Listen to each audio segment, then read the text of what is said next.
Hello and welcome back to our channel. So today in this video we are going to discuss about how you can transfer your tickets on Ticketmaster. So without wasting much of our time, let's get straight into the video. So first and foremost, all you need to do is simply tap open your Ticketmaster app. So once you open it, you need to log in into your account and simply go to your My Events section. Now simply select the event you want to transfer tickets for, and once you select it, tap on transfer. After doing this, choose the tickets you want to transfer and tap on click transfer to.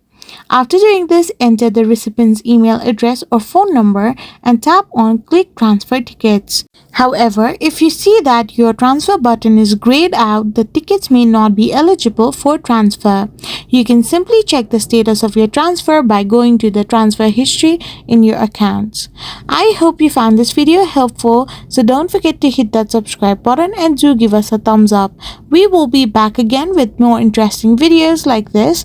Till then, thank you for watching and keep on supporting us.